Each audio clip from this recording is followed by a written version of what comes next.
Huh. So, Time zones. so we're streaming now. I'm gonna.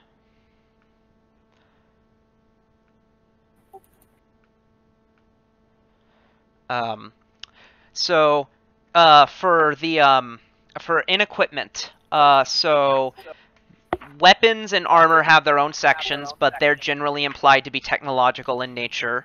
Um, uh, it might be that magic is used to enhance their manufacturing. It might be that it isn't. Um, it doesn't. But let's see. The weapon fusions are magical.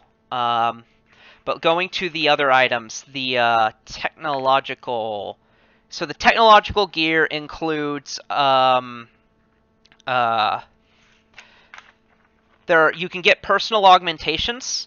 Some of which actually I think these are mixed. Some of them are technological and some of them are magical in nature, and it doesn't mechanically matter which one. It just does what the book says it does. Computers are tech. There's a specific entry on technological item. Here are technological items. So cable line, titanium alloy, cable line, adamantine alloy, comm units, personal system-wide or unlimited, locks, medical gear, portable lights, restraints, other, so grappler, hollow skin, laser microphone, spy drone, x-ray visor, you get the idea. Regeneration table is also there. So just various sci-fi gear. Magic items. Ring of Resistance marks 1 through 5. Spell gems, which are basically scrolls. Tiara of Translocation. Charge Cloak, Ring of Whispers, Shadow Orb, Rod of Cancellation, Serum of Healing, Serum of Sex Shift.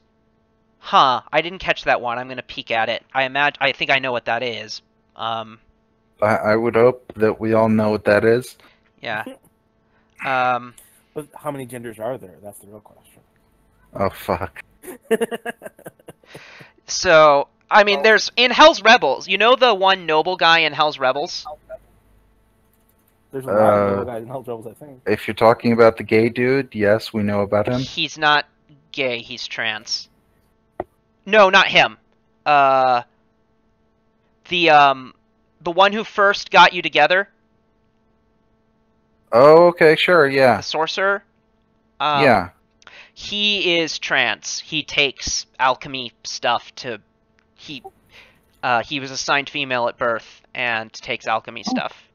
Interesting. That's really Is cool. that canon? Yes, the module says so. What the fuck? Well, I mean, I'm kind of glad Pathfinder does that to some extent, because that's realistic, not the application of magic to do things, but that people exist of that type. So hybrid items are things that are, so for instance, the digital Haro deck is a hybrid item. The mind link circuits, they let's see, they allow you to telepathically communicate with varying degrees of quality, and they include both magical and technological components. The Starstone, or the efficient bandolier here, it fits over any medium creature and contains 5 compartments, each corresponding to a specific type of weapon, which all 5 types, and it contains an extra dimensional space. It includes an advanced AI capable of controlling the bandolier's robotic components to suit your needs. As a swift action, you can command it to draw 1 bulk worth of batteries or ammunition, placing the items directly into one of your hands. So the way that it works is it uses robotic parts to do the job of a handy haversack, basically. And yet it still has the magical aspect of the extra dimensional space. The null space chamber is a circular device designed to be strapped to an armor backpack. When you press a button on the side, the device creates a circular extra-dimensional rift to a pocket space, the size of which is determined by the null space chamber's model. That's its price, basically.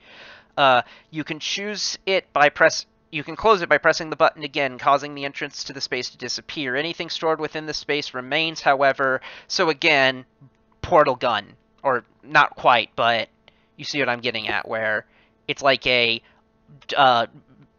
pocket dimension generator. Yeah. Weird that they've included that as a tech thing. It's both, like I say. Does that make it cheaper? 'Cause Um, that doesn't make sense unless it's cheaper doing it that way. there's no way to calibrate Starfinder credits and Pathfinder gold pieces against each other, so it's impossible to say. How much is gold worth as an ore? I don't think the book says. It should. And things should likely not be linear in that regard. Well, Yeah. in theory, Pathfinder's currency is standardized, and so it should at least be more expensive. I'll see other purchases. I'll see if there's tents and stuff. Trade goods. Yeah, gold isn't among them. How do they make microchips?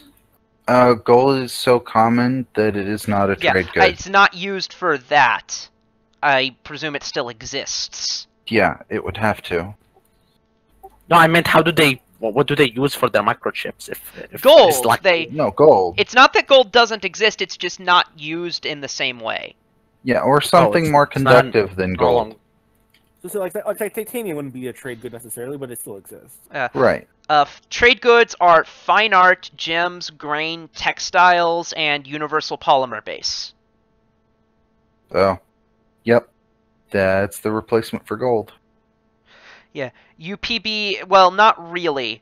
UPB, it is the basis of most technology. Basically, it's hand-wavium that allows you to do whatever the fuck. Yeah. It's a tiny multifunction component, not much larger than a grain of rice, capable of being configured to act as a brace, capacitor, circuit, diode, fastener, insulator, lens, modulator, pipe, resistor, etc., and dozens of other constituent parts. UPB can even be spun into fabric, broken, blah blah blah, hand wave to craft things. Yeah. At least another hour for Roll20. This. I don't mind hanging out. So is it basically fucking vibranium from Black Panther or something? No. Vibranium does a specific stated thing. This can be configured to do anything. Doesn't vibranium in the Black Panther, like fucking comet, do anything? They can make anything out of it? No, it has specific processes. You can't make a fucking resistor out of vibranium. You can make a resistor a capacitor. You heard him read the whole list of shit you can You make. can make every. The idea is that rather than consider. It's to handwave crafting, like I said. The idea is that if you have some universal polymer base, you can just make whatever the fuck, and we don't have to do as much bookkeeping because we can just write down one number, this much UPB, you can craft things. Yeah. It makes it so that there's only one crafting material. Mhm. It's yeah. You mentioned that having an AI, like a. Yeah, I like the idea of having a magical. I think you could have like both magical and digital AIs. Well, there aren't really magical AIs in Pathfinder. I say that it's a there's. cool idea. Is basically what I say there are sentient constructs, just not. I was about to say no. I'm completely wrong. There are sentient constructs in Pathfinder. Yeah. So yeah, Yeah, there it's are- called- Pathfinder has proper AI. Yeah. Some, It's Iron Gods contains two unquestionable computer computer-founded AIs. Hmm. The main villain and a major heroic NPC of that campaign are unquestionably AIs, as much as Cortana is Cortana the fictional character, not Cortana the computer program. Yep. I like the idea of having like Navi, your like magical guiding companion, and you know whatever the mechanical equivalent would be. Like, obviously, it wouldn't work necessarily as far as Pathfinder goes, but just this is a concept in general. I like it. I think I Yep. I'll recheck and see you guys Friday. All right. All right. Yeah. So, bye guys. Yeah. Yep. Later. I like talking with you guys, but I'm not still going to be here in 2 hours. So. No. Yeah. No, that's reasonable. Do you want to try any like RP for Buxton to get that out? To get something done for, or we're just gonna hold off until that's available. If we do want to do some RP today, I would propose we do what we were doing in that text RP with Aaron, but I'm not there yet. Okay. That's 100% understandable. By the way, Leon, you could, if we need you to get a session together, you could do like the journey from where they are to where. Yeah, I have some things I can do, but I'd rather have you get through everything you need to do the crossover, and then we get them back, and yeah, that gives me time to build material. On that note, would that mean that you'd want to probably take the 11th? No one will be taking the 11th. That is my birthday, and I will probably not be on. Well, this means you're not on. This means we can't play. Yeah, you can play, but I won't be. So I won't be taking the 11th, and I hope the 11th is a Darby filler, if it's anything. It should be. You're the only one that can stream right now, so. Okay. It's gonna be. No, we're not playing the 7th. We're not playing the 11th then. Right. The 14th will be his then, unless something else is stated. Okay. We'll play by ear, but. Yeah, that. Mm-hmm. The one good thing about that is that it gives me loads of time to work on the other adventure. Mm. Yeah. So there's actually. It's actually kind of... I like how they did magic weapons. There are no numerical bonuses to weapons or armor. In fact, I don't think there are magical armor enhancements. That might be fixed at some... That might be altered at some point later. But, like, all there are the special weapon properties. Yeah. I mean, that makes sense. It sounds like there's so much tech that magic has taken a back seat to some extent. Yeah, that's a very good way of describing it. Magic has also been objectively weakened. I mean, there straight up are not 7th, 8th, or 9th level spells. Yeah, well, that happens when there's too much tech around anyway. Yeah. In fact, the spells Wish and Miracle still exist, and their level is in/A, because their level doesn't exist. Yep. You can get access to them as a class feature, but because it's one thing to say they've gotten rid of power word kill, but you cannot possibly justify people forgetting how to make wishes. Mm-hmm.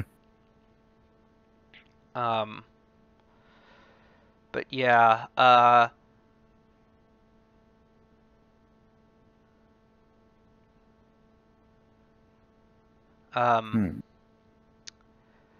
the alignment infusions work in a kind of an interesting way. They make it so that the fused weapon is good aligned. It bypasses damage from DR. It bypasses DR good, and it ignores the energy resistances of evil dragons, evil outsiders, and evil undead. That's for holy. Unholy is probably slightly different. Mm-hmm. Yeah, from good dragons and outsiders. So, like, that sounds a little worthless, but consider how many more energy weapons there are. So, and consider that almost every evil outsider has a litany of energy resistances. Yeah. So in practice, it's actually a very useful thing. It's what it does is it basically allows energy weapons to be used effectively against evil creatures, against those evil outsiders. Yeah, that makes a lot of sense.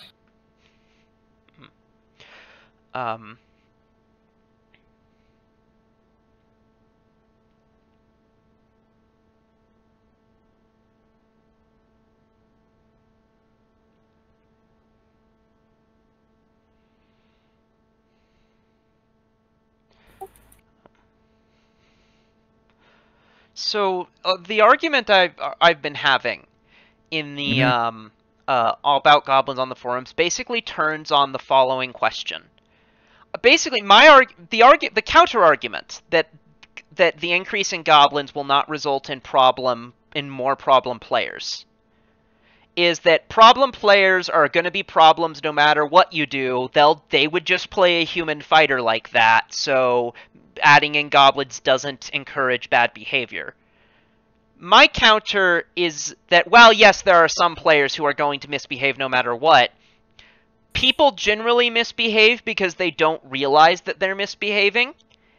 And so getting it in people's heads that they're supposed to be pyromaniac, baby-eating murder hobos is actually going to make people's behavior generally much worse. Yeah.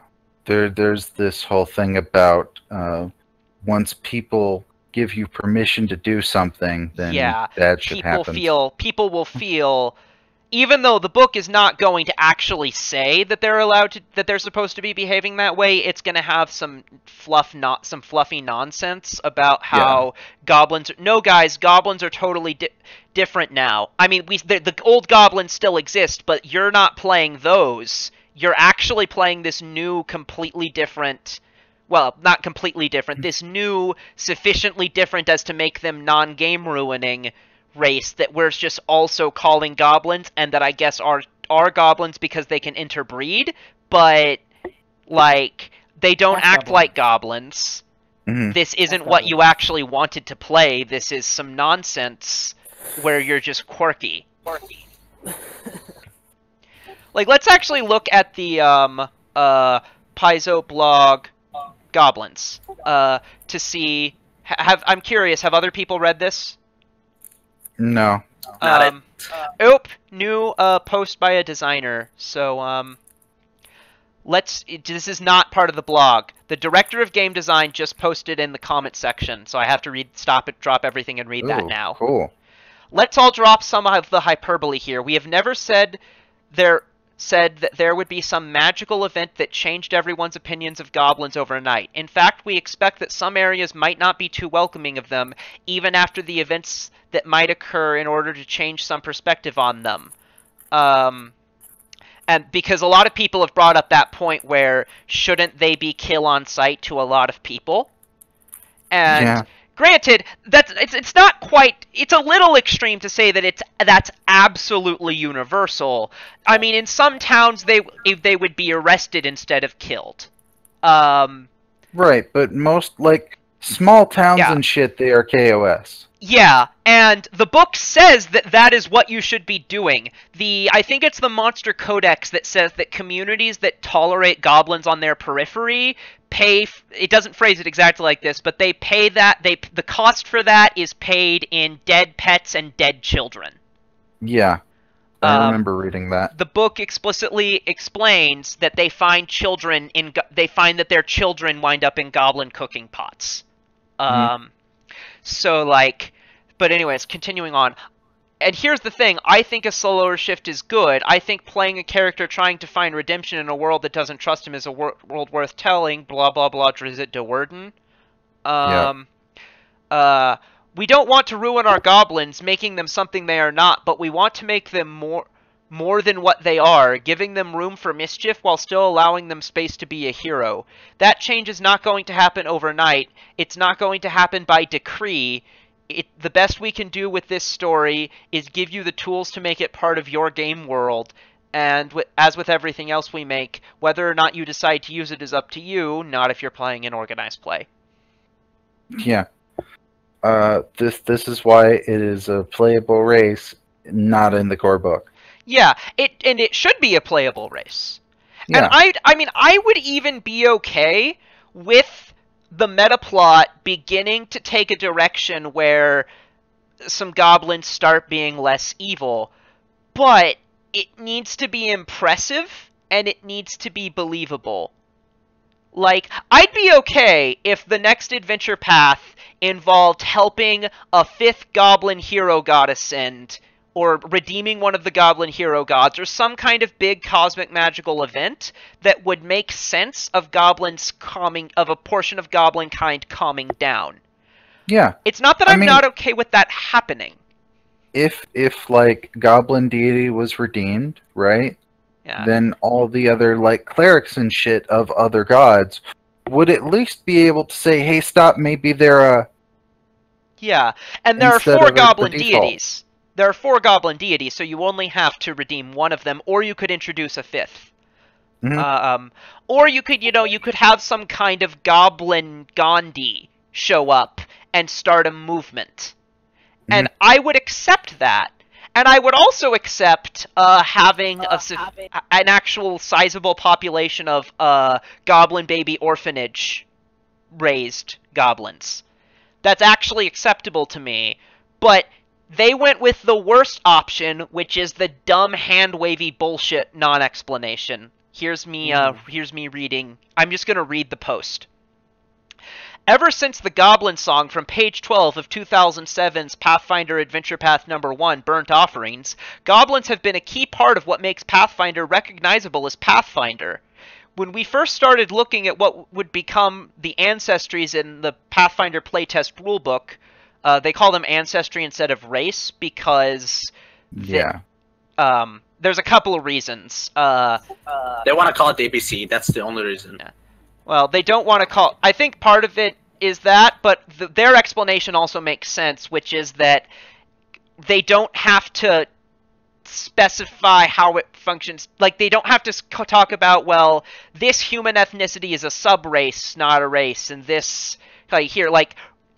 ancestry just is more ambiguous, I guess, which means that they can use it... Like, they can have humans as an ancestry, and they can just add Kelishite human as an ancestry and just have that be, and it doesn't imply that they're a different race. It doesn't. Yeah. So like it kind of frees them up by not specifying what an ancestry is supposed to be. Mm-hmm. That means that they don't have to be consistent about what it is. It just means your character has a heritage, and that gives them some traits. Anyways, when we first started looking at what would become the ancestries for the Pathfinder playtest rulebook, we knew that we wanted to add something to the mix to broaden the horizon of what it meant to be a hero in Pathfinder. That naturally brought us to goblins. Naturally is a funny way of talking about a blatantly marketing-based decision, which they have denied, and I do not believe them. I don't know that it could be market-based, but... I believe it is marketing driven because Pathfinder goblins are iconic and have a pretty substantial I agree to that extent. Yeah. The trick was finding a way as opposed to fantasy goblins. Like, what's the difference? The difference is how much work they've put into it and how much goblins are in the forefront of everything Pathfinder. Yeah, they have it, and their personality has been elaborated upon and made more detailed than it wasn't. Like, I could go over and get the 4th edition monster manual and then get some material on Pathfinder goblins. It's pretty recognizably different. Yeah. They're much zanier. They're incredibly zany. They have specific fixations on dog, horses, and fire. Yeah, they actually brought goblins to life a significant amount. Yeah. And turned them into, like, the generic low-level threat that you will almost always face. They're comic relief villains, and they're very good comic relief villains. They didn't become popular for no reason. Yeah. So the trick was finding a way to let you play a goblin who has the feel of a Pathfinder goblin, but who's a little softer around the edges. A character who has a reason to work with a group of longshanks, which is the slang term goblins have for medium-sized races, especially humans, as opposed to trying to light them on fire at the first opportunity. Let us look at an excerpt from the Goblin Ancestry to find out a bit more. As a people, goblins have spent millennia feared, maligned, and even hunted, and sometimes for understandable reasons. As some rural goblin tribes still often direct cruelty, raiding, and mayhem towards wandering or vulnerable creatures. In recent decades, however, so this is a retcon, a new sort of hero has emerged among these rough and tumble tribes. Such goblins bear the same oversized heads, pointed ears, red eyes, and jagged teeth of their crueler kin, but they have a noble or savvy streak that other goblins can't even imagine, let alone understand. These erstwhile heroes roam Golarion, often maintaining their distinctive cultural habits while spreading the enthusiasm, inscrutable quirkiness, love of puns and song, and unique mirth that mark goblin adventurers. Despite breaking from their destructive past, goblin adventurers often subtly perpetuate some of the qualities that have been characteristics of the creatures for millennia. They tend to flock to strong leaders and fiercely protect those companions who have protected them from physical harm, who offer a sympathetic ear and sage advice when they learn of the goblin's woes. Some goblins remain deeply fascinated with fire or fearlessly devour meals that might turn others' stomachs. Others are inveterate tinkerers and view their companions' trash as components of gadgets yet to be made. Occasionally, fellow adventurers find these proclivities unsettling or odd, but more often than not, goblins' friends consider these qualities endearing. As written, I don't disagree with most of it, as somebody could make somebody, but... I think they're making them sound like gnomes more than they really seem to be in the books. Well, so when they talk about goblin tinkerers, there's you know what a dog slicer is, yeah? Though goblins being dog slicer, and dog slicers are goblin short swords, they automatically have the broken condition upon being created. But that's because of how they're made. They're literally like junk of 3 different things tied together with some weird string. Yeah. And Starfinder goblins are the same way. Right. With their junk lasers. But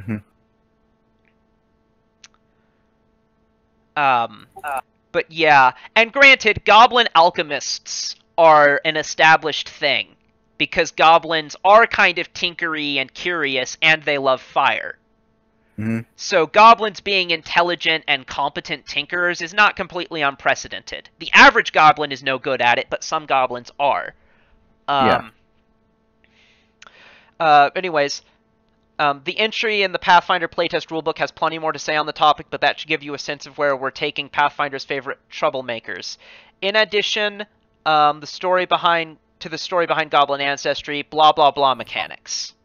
We won't bother with those. Have you looked at Weeby Goblins? Because I have no idea what that's entirely about, aside from it's a goblin campaign. Well, campaign is a strong word, but you're evil in Weeby Goblins. I'll tell you that much. Oh, okay. So it's not. Okay. I don't really come across anything good to begin with, so don't worry about it. Yeah, you don't. You're fighting other evil creatures, and it's all played for laughs. But you are evil because the idea of a non-evil goblin was would have been a break from canon, because it is. But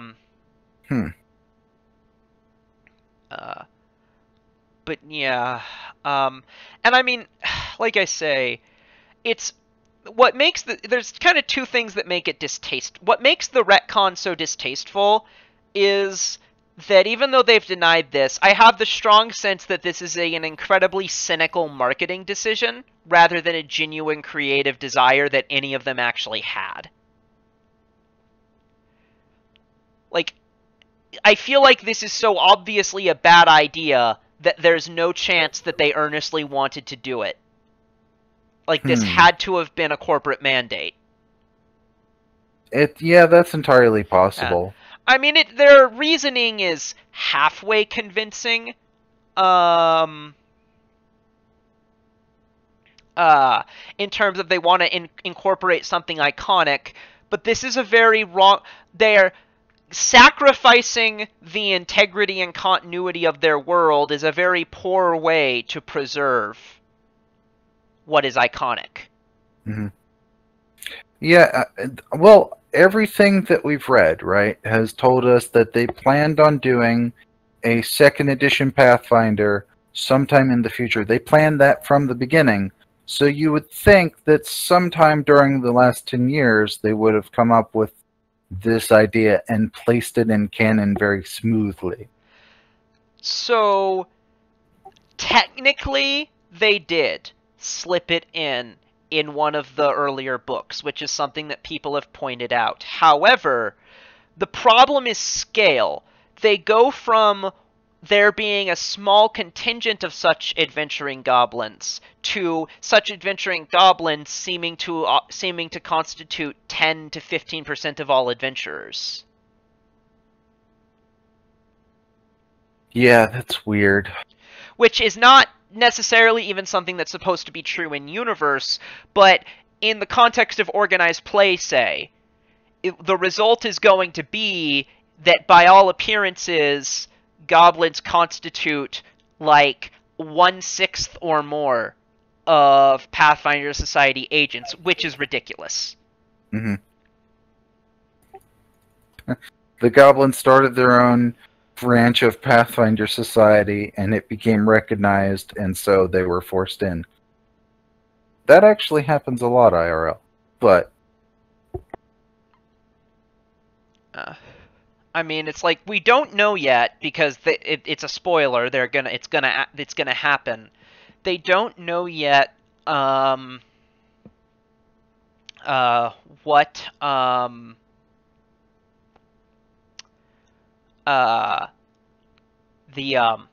we don't know yet what they're gonna do to try to justify it. So, like I say, it is possible that they will adequately answer my problems, and indeed, Starfinder gives me some faith that they will, because in Starfinder they did a lot of them.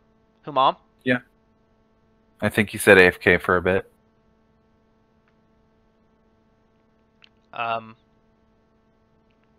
So he'll be back.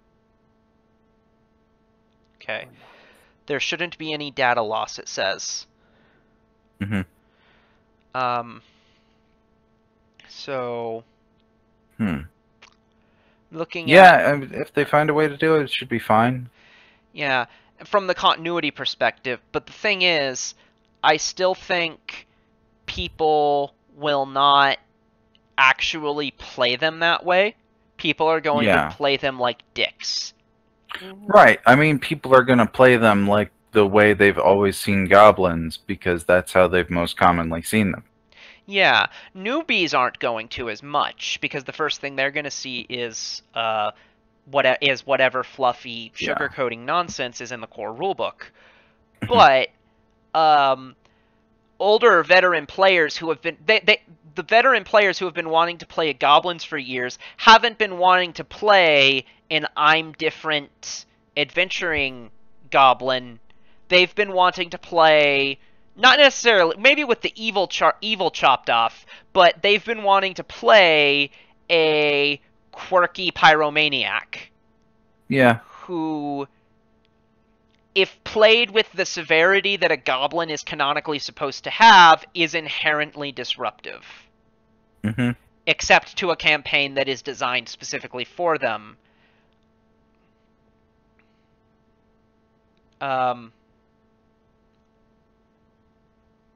Yeah, it's going to be weird. Yeah. It's, I mean, in all likelihood, like, it's not a deal breaker. It's, but my biggest fear is the effect on player behavior.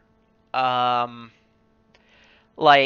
the continuity thing is annoying, but is something you can fix on your own if you must.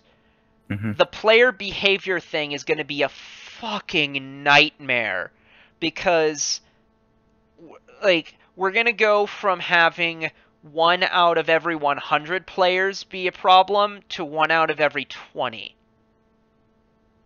Like there'll be like in it like when I think about my group at the Sunday Pathfinder Society group, those people are all normal, nice people, and there are about 5 of them who I'm completely sure are going to make absolute dickbag goblin characters immediately.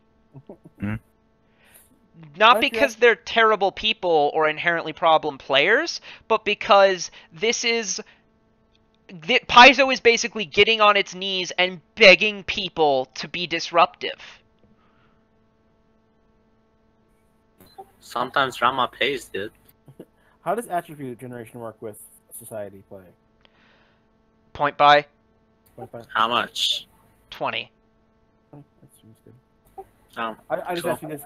I heard the funniest thing today, or again, it was today, and it was this guy who they rolled for stats in his group, and he just rolled until he got what he wanted, with the justification that any character he didn't like the stats of, they committed suicide. God, classic. And that's like the idea of that, where like I trained all my life, I'm ready to go out adventuring, but that strength's just a little low. Got to jump off a cliff. No. What he should have done, he should have said that his final character is like the breed, like the final fucking ancestor of all of the other characters. What You would do that if you had a slave race. What I've heard is that if you didn't like your character, you would have them be like the local innkeeper or something, so they would just be with them for that one adventure. I've never seen that, but that makes sense, yeah. But then I mean, I don't mind people rolling. It's just you have to do it at the table and make your character sheet publicly. In general, I posted that earlier, like a few weeks ago. The guy did point buy and rolled so shitty that he got or he rolled for stats and rolled so shitty it was negative point buy value. I remember seeing that, yeah. It's like, what the fuck? I mean, like, if you're stuck with that, it's just no. And then people are like, I honestly can't think of any character. It's like min-max completely to 1 charisma, and because charisma was only 15 to start, and like that's to get the min-max up to like to an insane degree just to be even remotely viable. So it's just really sad. Have him be a cleric, since that's what's gonna happen anyway. I think someone said like a bard. Who did the Desna shooting star style with just like charisma to attack and damage? Yeah. I recommend it was like it seemed pretty decent, but still if you wanted to focus on charisma, you could start with an 18 or at least a 16. But starting with 15, and that's you're basically playing an NPC. Yeah, worse than an NPC. They start with usually a 0 point buy or 5 point buy. They get 15 point buy if they have a PC class level. They otherwise get what amounts to like 3 point buy, I think technically, but it's neither here nor there. Yeah, the negative point buy is not something any PC should have to deal with. Yeah, seems like a challenge. I get to the point where, like, if you end up with a creature that was or a character that was negative point buy would never be an adventure, essentially. They would choose a different life. You have no fucking business being outside, let alone. You should be on your bed. Yeah, if you have a Constitution score of 4, you have no fucking business venturing outside. That's a really good excuse for that one oracle that has a area radius. Oh yeah, the one that has to stay on the 5-foot block. Yeah. I actually made that argument with someone was saying they rolled for stats and they got a 3 strength, and I was like, they're like, well, you can do it with Ant Hall and this and that, and I was like, you should just not be an adventure. You're not suited to be an adventurer with 3 strength, no matter what you do to make it work. It's just not.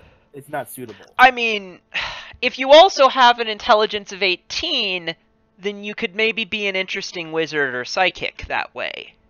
Okay, sure, but are you going to carry your own stuff? Because I don't think you can. Well, no, but there's a party. But it just seems Right, like, but before you meet them... Hire a servant. But It's really like, easy. you should have a hard time carrying yourself. Like your own body weight is going to be. Yeah. is Yeah. the initial point.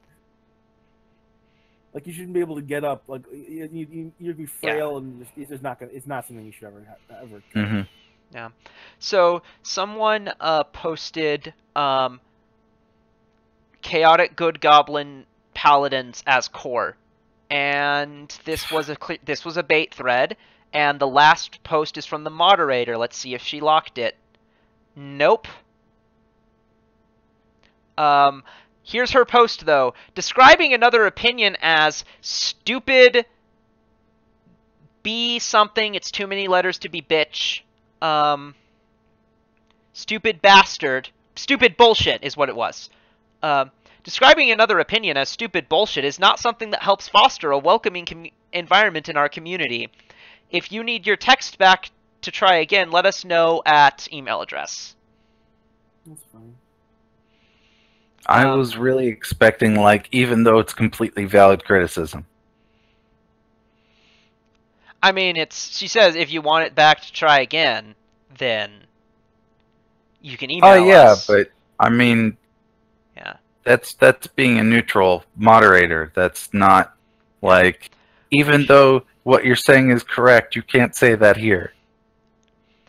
Yeah. My topic, my essay I wrote about why goblins are a bad idea, someone said, and for the same reasons this got removed, I almost don't want to say it here.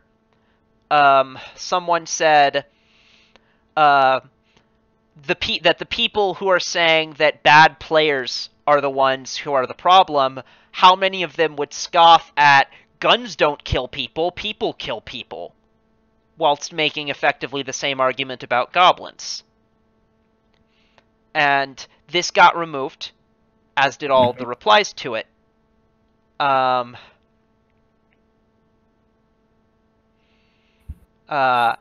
yeah, Sarah Marie is the moderator. The customer service manager is her title. She moderates the forums. Mm-hmm. And she's been having some fun time.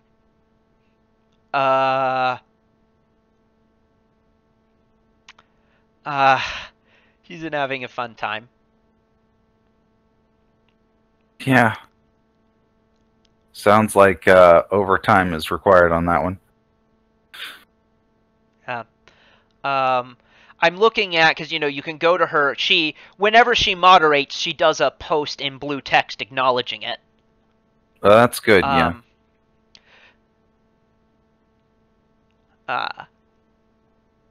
So yeah. Even if she just says removed a post and some replies or something like that, she still acknowledges it. But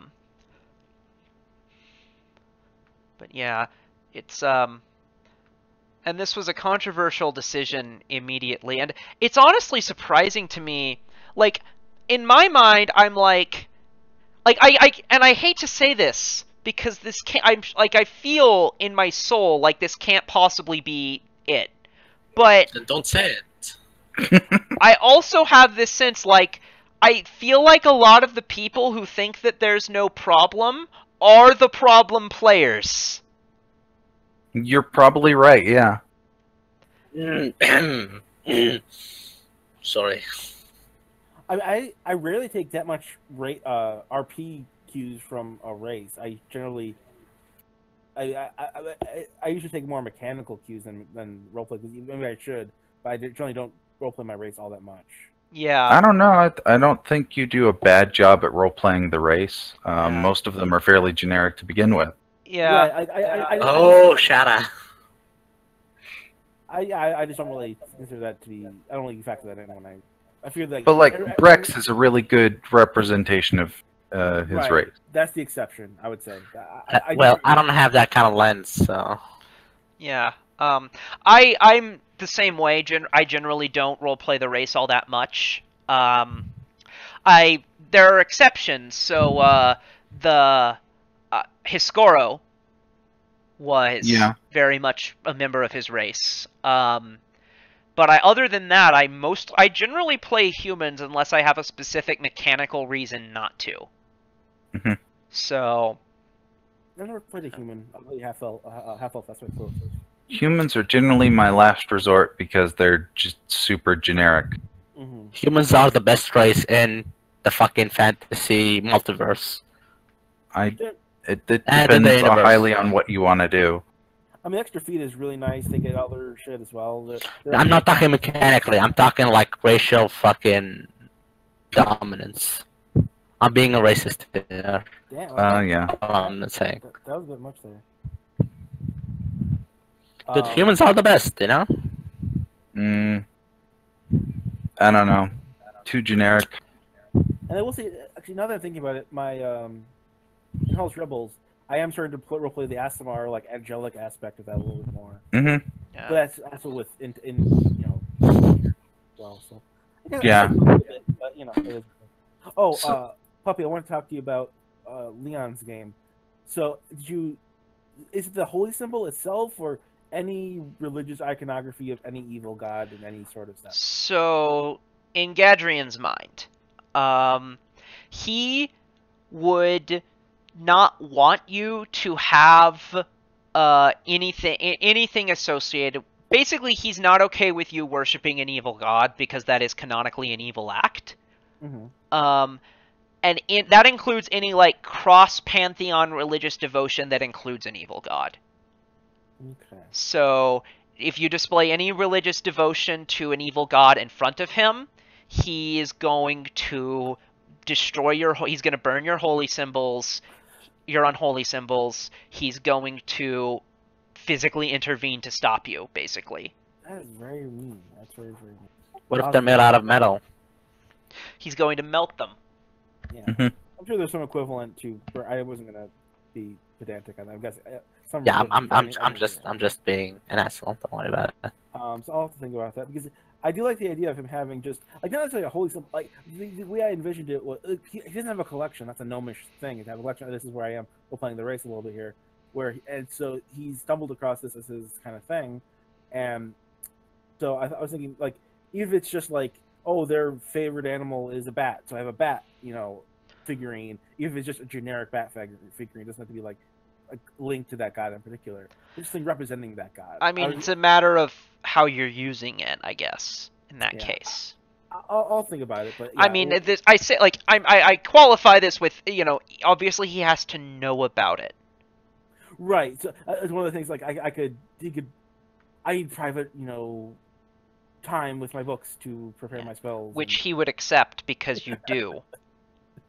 So yeah, and that would be the only time it ever really comes out specifically is during that time. And it is not like I pray to Asmodeus for guidance in this time. It's not like that level of worship. Yeah. It's just like he looks at having his collection around him, more or less. All gnomes like to have their collections around them. Mm-hmm. Yeah. So yeah, I think we can work something out with that. That's gonna be lots of fun with the melding of the games. So we got kind of a spoiler alert with Belkson with Leon's game. Yeah, now we know we're not gonna be able to save it. Yeah, that was yeah, that's just that. Well, he was intended to be farther. It just bad timing happened. It's not the end of the world. So, but I mean, we're almost there anyway. So it's kind of like it's a short foreshadowing. It's not like a. Yeah, it would have been it's the first thing that's going to happen. Right. Yeah. So it's not like a huge 3 episodes away kind of thing. It's like half just a little bit before. Like so you the audience knows before the characters know a little bit. Like see who. Yeah, but there's still the way of how he escaped, which is gonna be fun. Sure, definitely. I just hope Puppy doesn't just live it off. He escaped! Yay! You guys suck. Yeah. I mean, the thing is, I might have to do that because I don't want to risk different outcomes. You know, I don't know that it would be so bad if he didn't escape. He has to escape eventually. Yeah. Or some other fuckery could occur. And so there's two of them. Hmm?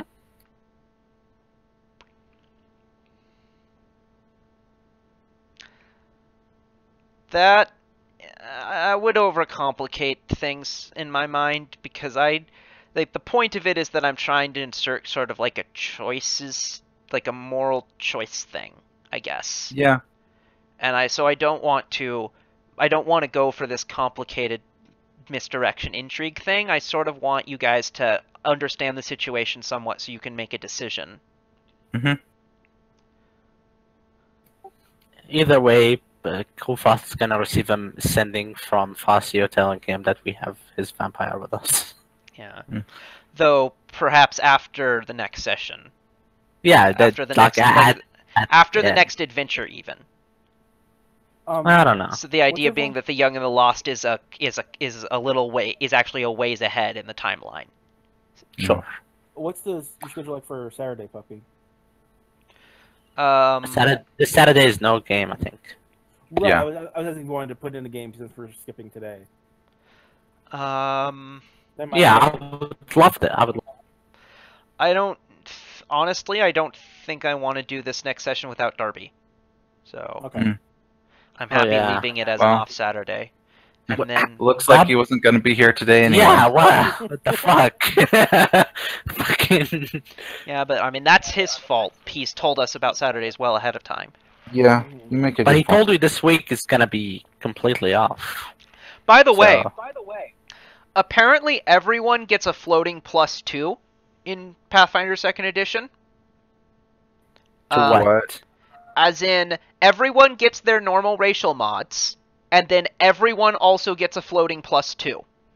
That's so they- weird. Humans. So they can either enhance a third thing, enhance one of their enhancements, or negate their penalty.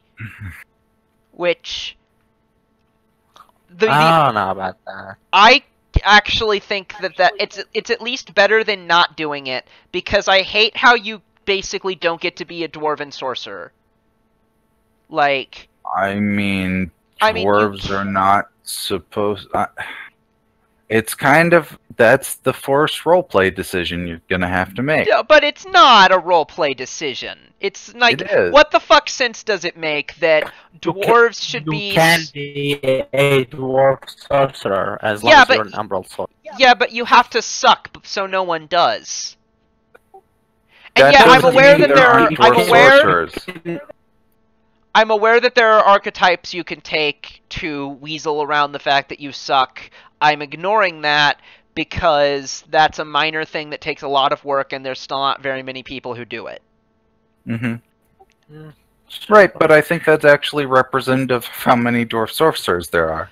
I disagree. I don't see why dwarves should be less likely to have magical bloodlines than other races.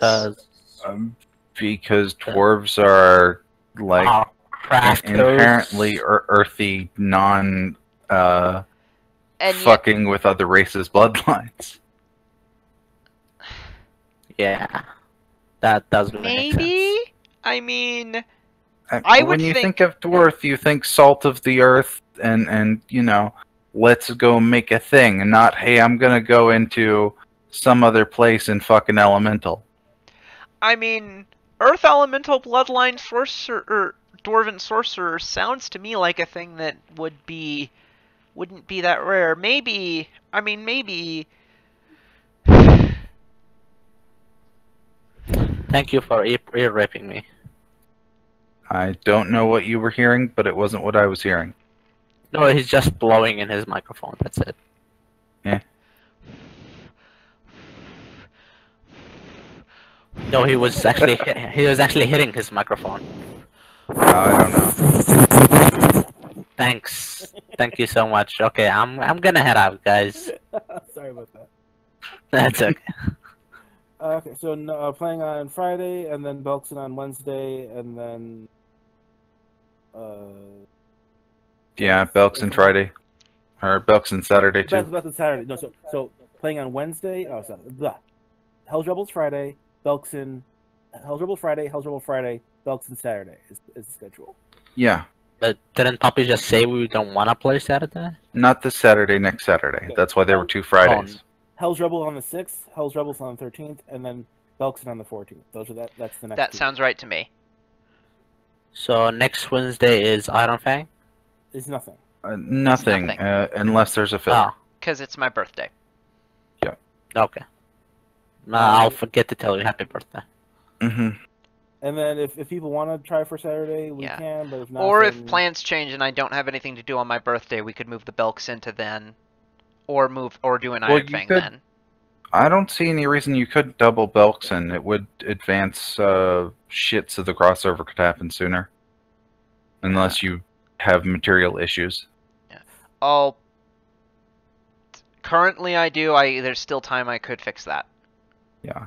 Okay, let's so we'll touch base if there's anything changes. If someone wants to run for the 7th or the 11th, we'll figure that out as we go. Yep. I'm gonna have a few minor things planned that don't involve your characters. So if we actually need to run something that isn't Belkson or the other thing, then there's something to do.